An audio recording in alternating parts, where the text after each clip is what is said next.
রমজান মাস কোনো স্মার্টফোন ব্যবহার করবেন না, নেট কানেকশনের সাথে সংযুক্ত থাকবেন না। যাদের নেটেই কাজ, নির্দিষ্ট সময় কাজের সময় করবেন, এরপরে টোটালি বন্ধ করে দিবেন। বাসার রাউটার বন্ধ করে দিবেন, নির্দিষ্ট সময় চালিয়ে বাকি সময় বন্ধ করে রাখবেন। ডিসিশন নেন, দেখবেন আপনার রমাদানের অন্য 10টা-20টা প্রস্তুতির চেয়ে এই একটা প্রস্তুতি আপনার রমাদানকে অনেক বেশি অর্থবহ করে দিবে ইনশাআল্লাহ। দ্বিতীয়ত, রমজান মাসে আনহেলদি, অস্বাস্থ্যকর এবং আমাদের জন্য ক্ষতিকর এবং অপ্রয়োজনীয় অতিরিক্ত খাবার গ্রহণ করা থেকে রমজানে বিরত থাকে।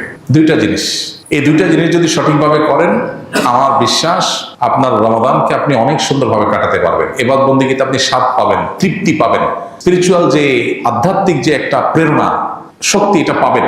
এই যে চোখের জেনা হয়, ডোপামিন সোশ্যাল মিডিয়াতে একটার পর একটা আনন্দ, বেদনা, হাসি, বিভিন্ন ইস্যুগুলো আমাদের মনোযোগকে বিভিন্নভাবে বিক্ষিপ্ত করে ফেলে।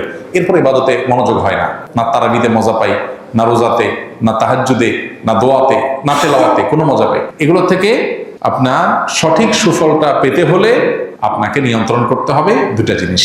অনেক জিনিসের খোলাসা দুটা জিনিসের মধ্যে চলে আসবে। অতিরিক্ত খাদ্য গ্রহণ, অস্বাস্থ্যকর খাদ্য গ্রহণ না করে পরিমিত ভালো খাবার গ্রহণ করেন, স্বাস্থ্য ভালো থাকবে, ভেতর থেকে শক্তি পাবেন। আর খাবার যখন এলোমেলো হবে, ওটা মানুষের আধ্যাত্মিক শক্তিকে ধ্বংস করে দিবে। এবং তার সাথে মোবাইল ফোনের নিয়ন্ত্রণ, এই দুইটা জিনিস ডিসিশন নেন এবং আপনি লিখে রাখেন, ইনশাআল্লাহ হবে ইদনিল্লাহ আপনার জীবনের শ্রেষ্ঠ রমজান আপনি কাটাতে পারবেন এই দুইটা প্ল্যান করার মাধ্যমে। আল্লাহ আমাদেরকে তৌফিক দান করুন।